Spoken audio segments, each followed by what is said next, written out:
Hello, welcome back to my channel. In this video, I am going to share all the things that I have been loving recently as part of my quarterly favorites. I started doing these years ago. I feel like I always give the backstory, but just in case this is your first time catching one of my favorites videos, I used to do monthly favorites, and that ended up getting a bit overwhelming and felt like I was buying stuff just to try it out to be able to talk about it. And so I switched to quarterly favorites with categories, and now I just give you a general roundup of all the things that I have been loving. I try to get to 10, but there was a time earlier this year where I was expecting and not sharing it, and then this quarter I also only have 7. I think partially because I'm filming this a little bit early to prepare for baby, but I also haven't really been doing a whole lot different or trying a bunch of new things. I did get a bunch of new makeup products in this quarter. Coming soon as part of maternity leave, there's gonna be a weekly vlog for the next 10 weeks, and I share a lot of those makeup, almost like hauls, but the makeup I've been buying. But nothing that I bought in those videos, I haven't used enough to be like, I'm gonna include it in my favorites video. So that might show up in my next favorites video. And one of the 7 is its own category with a couple of different things. So maybe it kind of get to 10 if I had split all of those things up. Also, if we're being totally honest, my #1 favorite this quarter has been Tums. Pregnancy heartburn has been my #1 pregnancy symptom. I feel like that's not the word I want, but I can't think of what it is this trimester. Besides feeling out of breath every 5 seconds and feeling larger and larger every single day. But Tums, I've gone through a lot of them. And just like last quarter, I'm gonna split it up. I'm gonna start with the non-pregnancy stuff, and this will carry over once the baby is here as well. I got this idea from another YouTuber that I watch, Jessica Braun, where she does all of her non-child related favorites first. That way, if you are not expecting or not ever planning to expect, you can click out and be done with the video, and then I will share my pregnancy favorites at the end because I actually have been getting a lot of questions about some of these things. So let's start with #1, which if you have joined me on any of my lives this quarter, this should probably be no surprise, and I think it ended up on my favorites list a couple of weeks into the quarter, or a couple of weeks after I filmed the prior quarter's favorites, and that is my Roomba. I can't, you know what, hold on. I was gonna say I don't know how I lived without this my friend. Her name is Rosie, by the way, Rosie the Roomba. Rosie from the Jetsons. But living in New York City, my apartment was so small. Even with a corded vacuum, I only had to move it once in order to vacuum the entire apartment because it was that small. So there was no need for a Roomba in our New York sized apartment. But here in our Chicago sized apartment, that is 3 times the size of our New York apartment with lots of floor space to vacuum, and we do have a fluffy cat that feels like most of the vacuuming is her hair. The Roomba is a necessity. And I had been planning to buy it for myself as a reward for getting all of the furniture and getting the apartment all unpacked and settled. But one of our parents ended up gifting it to us as a housewarming present, and I could not be more thankful. I am obsessed with Rosie. I am so thankful for her and her ability to vacuum this apartment. Especially being pregnant, it's just so nice. For some specifics and clarifications, we have the actual Roomba. I'll leave the actual one that we have linked down below. There's a lot, both in terms of actual brands. Roomba, I think gets referenced a lot. That's an actual brand, but there are a lot of other robot vacuum brands. Again, since we got it as a gift, I didn't have to do any of the research. I just got the one that I got. So it is the Roomba brand. And then it's not the self-cleaning one, which is totally fine with me. I don't mind emptying out the little thing at the end. It really doesn't feel like that big of a deal. My mom has the self-cleaning one and she loves that, but everybody's, if I was buying it myself, I wouldn't have upgraded for that anyway. So this one works out for me. But the favorite is more the concept of a robot vacuum. If you do your own research and you decide the Roomba brand is not for you, that's not really what I'm saying is my favorite. That just happens to be the one that I own. All right, #2, and I snuck this into an Instagram post a couple of weeks ago from when I'm filming this video, which is way earlier than when you're actually seeing it. Oh, and I did also put it in a newsletter, email newsletter. It's audiobooks. I have been resistant to audiobooks for a very long time. I mean, I was resistant to podcasts for a long time. It took me a long time to get into podcasts. And what really, I think, helped me figure out podcasts was figuring out when to listen to them, right? And then what podcasts I like to listen to. And knowing kind of what types of podcasts fit my life and the activities that go with them. And then once I found that groove, then I loved podcasts. I think the same thing is true with audiobooks, and I was never really willing to give it a try because for me, I always wanted a nonfiction book in person to be able to highlight and mark, and that is still true. I'm gonna add the caveat in 1 second. If I'm learning from a nonfiction book, like a business or a personal development book. And then for fiction, I like the act of reading. It's about the relaxing piece of it for me. And truthfully, there's no caveat here because I actually haven't, as of filming this video, have not listened to a fiction book on audiobook yet. So I don't actually know that I like it and that it would be something I would be for. I have one on hold with the library that I'm going to try. I have one that like I've read before, so that I'm gonna try it, especially I've heard sometimes fiction audiobooks are really nice when you're feeding a newborn. So I'm gonna try that. But there's 2 types of books so far that I have enjoyed audiobooks for.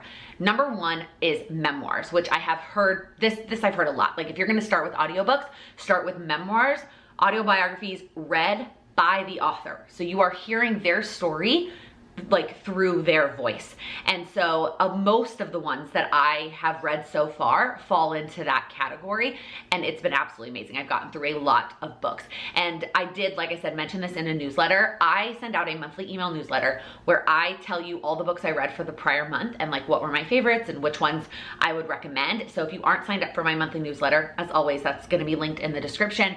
You can sign up and then you'll hear more timely updates on my books. Also in the favorites videos, I'm not gonna go through every book I read this quarter. I'm just gonna talk about the highlights. So that is one category. Of the memoirs I'd listened to though, to be honest, none of them like blew me out of the water that I feel like I would recommend to you. The other category is nonfiction, like I'm learning, but I do still want the physical copy of the book. That way, if I hear something that I want to like mark down, I still go add a sticky note to the actual book. Now, it doesn't mean that I don't listen to audiobooks while I'm doing other things. And to be honest, like just like podcasts, that was a key for me, was figuring out what I was going to do while I was listening to the audiobooks, because for me, it's actually different than a podcast. For whatever reason with podcasts, I can be it's a little bit more multitasking. Like I can be doing something a little bit more thinking, but still mindless, right? If I'm doing like a work task that's like repetitive in a spreadsheet or something like that, I can listen to a podcast. For the audiobooks, I did find myself, I needed to be really doing something more physical, like didn't involve my brain at all. So for me, that was cleaning tasks. That's been a big one for me. Putting on my makeup, like getting ready, doing my hair, putting on my makeup. And I would listen to podcasts at those points too, but I also have been finding myself listening to audiobooks at those moments. And then walking. That's another one. So far, with the exception of walking, I have kept the hard copy of the nonfiction book nearby so that when I hear something that I want to go back to, whether it's like a to-do item or it's a quote that I really liked, I can mark it, highlight it, put a sticky note, whatever. Now, that also is partially because all the nonfiction books I've listened to so far are books that I actually did already own, and I just got the audiobook from the library but already owned the physical book. I have a couple on hold with the library that I don't own, so we'll see. I haven't quite decided if I'm gonna try to also get the hard copy of the book or not. So that's kind of the recap of audiobooks. I feel like I talked about that a really long time, and I do have one that I want to recommend to you, and that is Uncomfortable Conversations with a Black Man by Emmanuel Acho, who I have loved since college because he played football at the University of Texas. And a couple of years ago, during the lockdown, he started this like video series called Uncomfortable Conversations with a Black Man, where he would bring guests on to ask him questions, and he would have conversations about uncomfortable topics as it relates to racism and social injustice. And he turned all of those conversations into a book, and it is, and then some, right? There's more in the book than he captured in those videos. It's incredible. It is absolutely incredible. The setup of it, the way he taught, like how much I learned from history, but then also his perspective, like from like his own perspective, but then also pulling in other perspectives, and then also ending every chapter with like an actionable step. Absolutely fantastic. If you have not checked it out, highly, highly recommend. And on audiobook, he read it himself and it was great. Okay, somehow I've already filmed for like a very long time and we're only on number 3. So maybe I'm just a little chatty today. Number 3 is typing up lists. And hear me out because I get it. I am a paper and pen girl, but I have been making a lot of lists lately. The list of things I want to get done before the baby gets here. The list of things we have left to do in the house. The list of thank you cards from the baby shower. The list of videos that I need to film before I go out on maternity leave. The list of Instagram posts I need to create for maternity leave. Like, there's just been so many lists. And as much as I love to write and be on paper and pen, there is just something so flexible about typing it up, being able to format it to fit nicely on the page, correct things if I need to correct them, or like start the list and then go back and finish it later. But then what I've been doing is printing them out, and then I still get that physical act of checking it off and that pen and paper feel because I printed out the list. Now, you might be staring at me and being like, yeah, like duh, like maybe you've been doing that for a long time and maybe it's very obvious to you. And I've done it for some things in the past, right? I've always treated my packing list like that, where it's on the computer and then I print it off and then I, check things off by hand.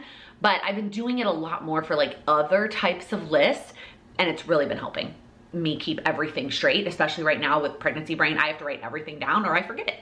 To me, it just feels like the best of both worlds with digital, but also physical checking things off. And so again, maybe for you it's a duh, but in case it's not, because it wasn't for me until I started doing it, I wanted to share it in case it would benefit somebody else. And it's something I've been loving the last few months. My pregnancy hiccups are not something I've been loving. All right, the next one is very specific to potentially your life and also to the summer. So watching this in September, it may not be helpful for you for another year, depending on what part of the country or world that you live in.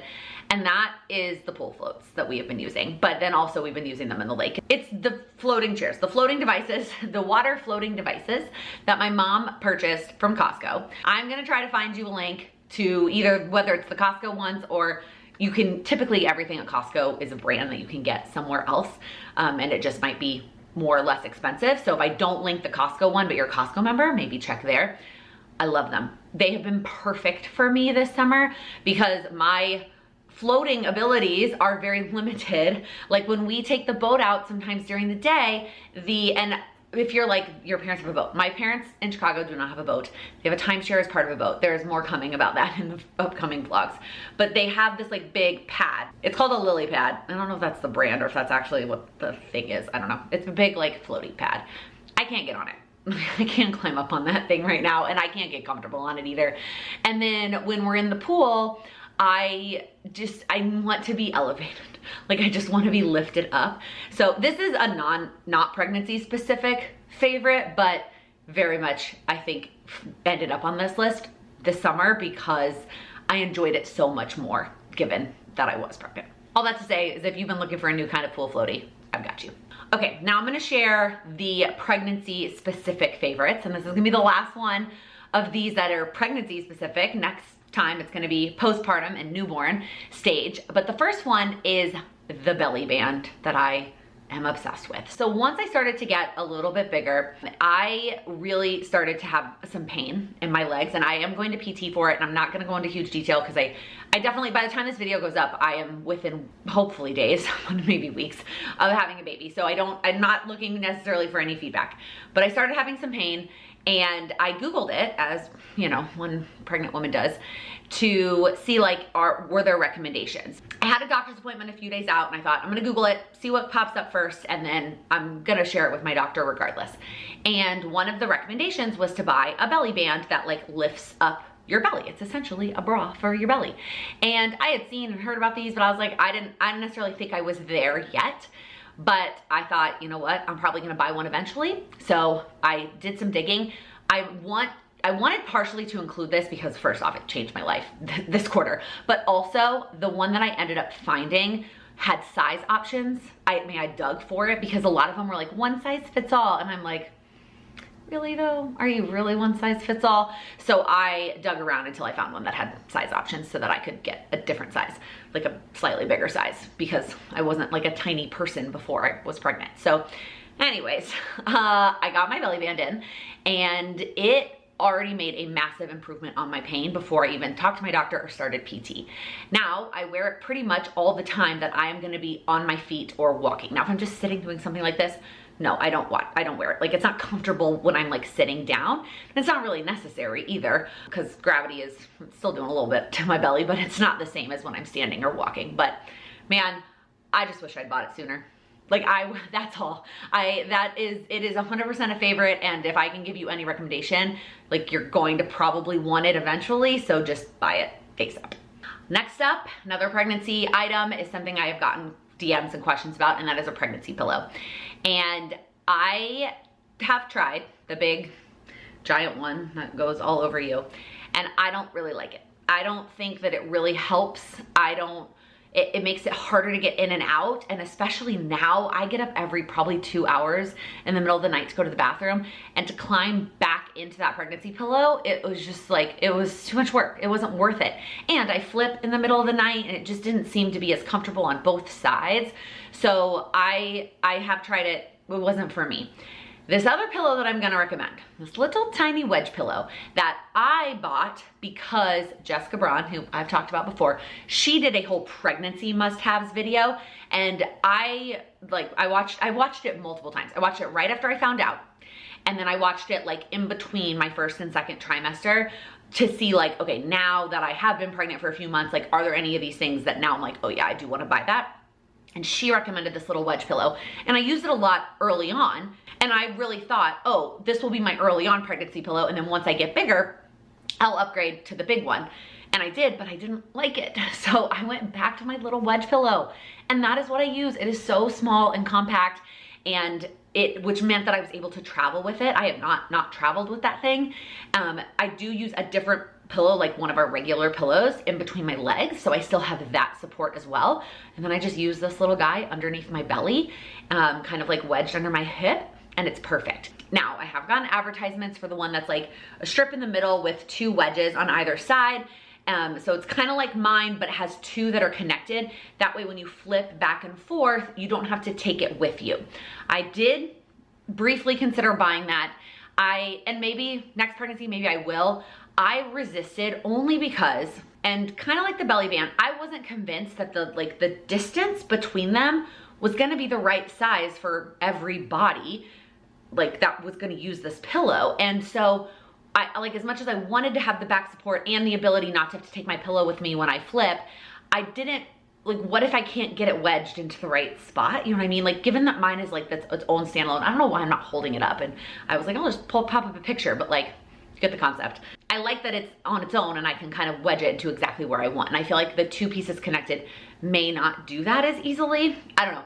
We'll see. I might consider it for a future pregnancy. For now, we're just gonna power through the last 6 weeks with my wedge pillow and my extra pillow between my legs. And I just would highly recommend this wedge pillow. Once again, same thing as the belly band, buy it early, because as soon as you start to feel that like uncomfortableness when you sleep, especially if you're like me and you were a stomach sleeper before, get it, just get the wedge pillow. All right, and then the last favorite is kind of like I was mentioning earlier, is a category that I also have gotten a lot of DMs about, and so I wanna just tackle it as a category, kind of, and like tell you my favorites within the category, and that is maternity clothes. Now, there are lots of schools of thought about, do you buy maternity clothes, do you not, blah, blah, blah. We're not gonna have that debate. I did purchase a handful of staples, maternity clothes wise, that I knew I would feel comfortable in and love. I understand that I could have shopped like regular clothes that were bump friendly, but not necessarily maternity. But for me and my body, I just felt like it would be more comfortable if I just bought straight maternity. Now, I have mentioned before, Carolyn Moran is somebody I follow on Instagram and have for a very long time for her fashion recommendations. And she happened to be pregnant at the same time. She did a lot of sharing of clothes that were like non-maternity but bump friendly. And so if you want to go that route, highly recommend checking out a lot of the things that she shared over the course of her pregnancy. I focused mostly on maternity and then my own clothes that fit me till they didn't. So I'm gonna talk about a couple things that I really loved. First up, that I got asked about a lot were the swimsuits. So I had 2 maternity swimsuits, that both of which that I loved. One was from Old Navy and it was more of a dress style, and then one was from Amazon. That try on of all the Amazon maternity swimsuits I bought is coming up in a vlog, but I'm also gonna link them here if you wanna check them out. I loved both of my maternity swimsuits. Took them both on our baby moon and just alternated between the 2 days. I like sometimes having 2 different types of straps to help with like tan lines. So one was a halter and one was like a regular tank top. Maternity leggings. So I had 2 different types of maternity leggings that I liked. One is the brand from Target, which I'm blanking on what the name is, their maternity brand. And I liked those. And I thought they were a good price. They worked. Those are more like thicker, traditional leggings. So if I am going out in public, like when I was flying, those are the leggings that I wore because again, they were a little bit more structured, a little bit thicker, and then they also had pockets on the side, but still very comfortable. I got my normal size, which is what they recommend. I did try on, and that did not hold true for all of the Target maternity, just so you know. So if you can go in and try things on, that is helpful. I have 2 other Target things I'm gonna talk about that I did end up altering my size, actually 2 different directions, which is bizarre. The leggings though, I bought my normal size. If you've never heard me talk about clothes before, my typical size, I am like a 12/14, depending on the store, depending on the object that I'm purchasing, and then like a large, extra large, again, depending on the store, depending on top, bottom, depending on what I'm purchasing. I don't remember off the top of my head what the swimsuit sizes are. I'll leave that in the description, what those ended up being. I know the leggings are extra large. However, I did also buy another set of maternity leggings, and I am pretty sure I heard about these from somebody on the internet that I would like to give that credit to, but I cannot remember who talked about these. And they are way less expensive. Like, they are very inexpensive leggings, and I got the pack of 3 on Amazon, but they are so comfortable. So these are not near structured, and they are not near as thick. So depending on your comfort level, where you're going, you might not feel comfortable wearing these that much outside the home. And I don't wear them till like if I'm traveling and I'm gonna be out and about all day and I'm gonna be like in front of lots of people. But I wear them like to my mom's house, or like I'm going to work at Starbucks, because they're so much more comfortable. They're so soft. They're like buttery soft, and they just feel comfortable. That's all. I don't know how much more to say that. The other ones, I like them, but they're not as comfortable, and so I don't just want to sit around the house in my Target ones, but my buttery soft Amazon ones, I will just sit around the house in those. Okay, wow, this category is gonna take forever. 2 more things. One is dresses. I post a lot of pictures and I've gotten lots of questions. My dresses are also, my whole maternity wardrobe is from 3 stores. Old Navy, Target, and Amazon, first off. That's just where I have been shopping. So dresses, it has either been Target, which those I'm pretty sure I sized down. My brain is, yeah, I'm pretty sure those are mediums, those dresses from Target. And I got them in every color that they came in. I really loved them, and those worked out really well for me. And then all my other maternity dresses that I love are from Amazon. Again, I'm gonna leave all those things linked down below. Most of the dresses that I got have a bazillion different patterns and colors, so if the ones that I picked don't suit you, check out the other options that they have.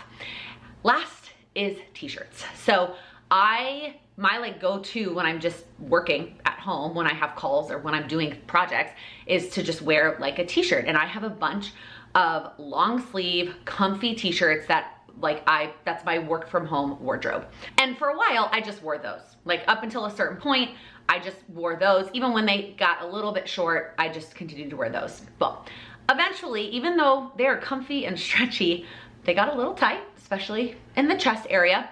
And they also got a little warm. Like, I am peak pregnant and the peak of summer and the heat. And so I knew I wanted short sleeve maternity shirts. And the Target ones are my favorite. I have every color that they offer. And this I sized up. So this I got the 2XL, because when I tried it on in store, which was maybe the beginning of my 2nd trimester, I actually took the large and the extra large back, because they say to get your regular size. And in like a normal t-shirt, like if I'm shopping at Target or like Old Navy for a shirt, I usually get a large. So I took the large and the extra large back, and the large was way too small. And the extra large was even like tight. And now I know that there are a lot of women who like to wear their pregnancy clothes and like show off their bum. And I do like that look to some extent, but it was still just too tight. And I was like, if it is, or like fit me right at that moment. And I was like, well, that's not gonna work in 3 months when I'm a lot bigger. So I actually sized up. It's the one I have on right now. I have the white one on to a double XL. So I don't know how big those shirts go up to. So just also something to keep in mind. But those are the things that I have been wearing and loving maternity wise. Right, these days I pretty much am constantly, I have on the leggings, the t-shirt, like that's what I wear. If we're going to dinner, I wear one of the dresses and then the swimsuits. Like that's my wardrobe right now.